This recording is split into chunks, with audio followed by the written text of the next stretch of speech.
السلام علیکم ورحمۃ اللہ وبرکاتہ نحمدہ ونصلی علی رسولہ الکریم اما بعد فاعوذ باللہ من الشیطان الرجیم بسم اللہ الرحمن الرحیم رب اشرح لی صدری ویسر لی امری واحلل عقدۃ من لسانی یفقہوا قولی۔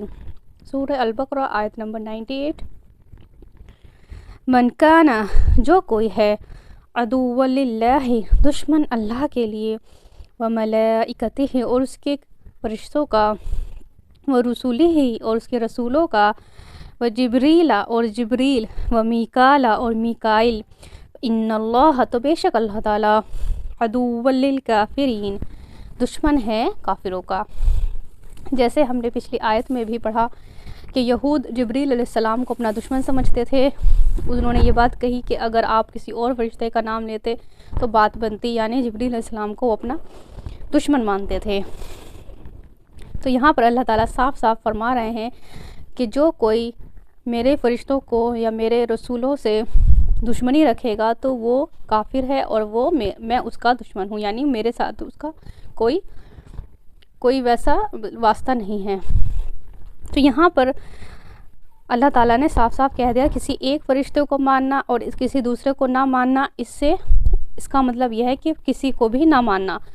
ہمیں حکم دیا گیا ہے کہ ہم سب فرشتوں پر، سب رسولوں پر ہمیں ایمان رکھنا ہے، یہ ہمارے ایمان کا حصہ ہے۔ یہاں پر تھوڑا سا ہم فرشتوں کے بارے میں سمجھتے چلیں۔ فرشتوں پر ایمان لانے کی اہمیت کیا ہے؟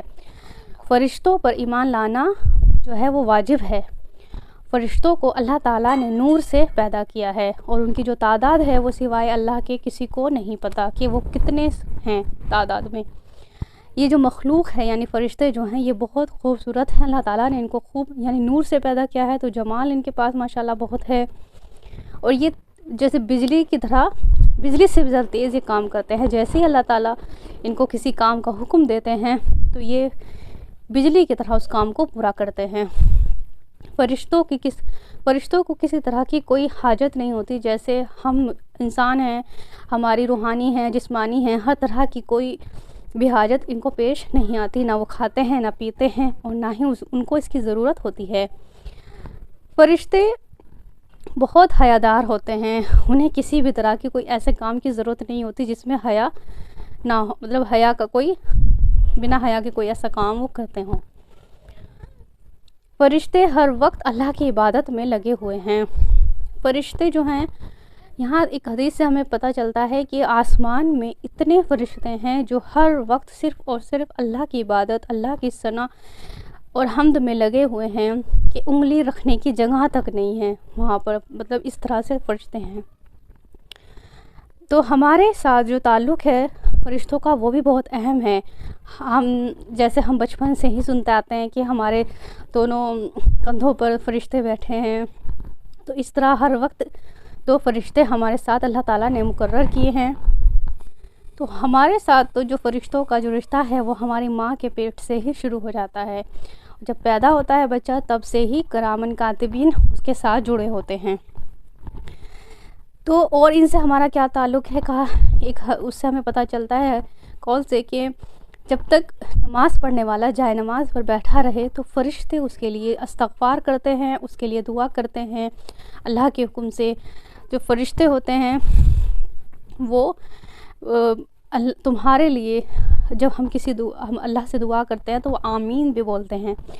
تو جبریل علیہ السلام جو فرشتے تھے وہ ان کا کیا کام تھا کہ وہ رسولوں کے لیے وحی لاتے تھے، یعنی جو اللہ تعالیٰ جو اپنے رسولوں کو بتانا چاہتے تھے وحی کے ذریعے، تو ان کا کیا کام تھا، وحی لے کر آنا۔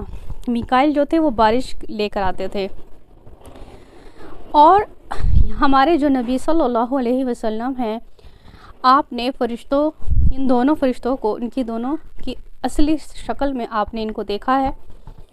ایک حدیث سے ہمیں پتہ چلتا ہے کہ جابر بن عبداللہ انصاری رضی اللہ عنہ سے روایت ہے کہ ایک دن رسول اللہ ہمارے پاس آئے اور فرمایا، بے شک میں نے خواب میں دیکھا کہ جبریل میرے سر کے پاس کھڑے ہیں اور میکائل میرے پیروں کے پاس کھڑے ہیں۔ یہ ترمذی کی روایت ہے۔ تو آپ نے ان کو خواب میں اللہ تعالیٰ نے آپ کو دکھایا۔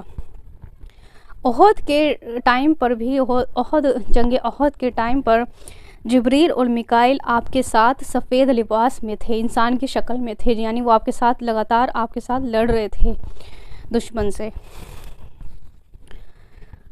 تو یہاں پر ہمیں یہی اللہ تعالیٰ فرماتے ہیں جو ان فرشتوں کو اپنا دشمن مانے گا، جو ان کو اپنے اللہ کے رسول کو دشمن سمجھے گا، تو اللہ تعالیٰ بھی ان کے لیے، اللہ تعالیٰ کا کوئی وہ نہیں ہے کہ اللہ تعالیٰ ان سے کسی طرح کی حمایت کرے، تو وہ بھی اللہ کے دشمن ہیں۔ ابو ہریرہ سے روایت ہے کہ نبی صلی اللہ علیہ وسلم نے فرمایا کہ اللہ تعالیٰ فرماتا ہے کہ جس نے میرے دوستوں سے دشمنی کی تو میں ان کے لیے جنگ کا اعلان کرتا ہوں۔ یہاں تک اللہ تعالیٰ کا فرمان ہے۔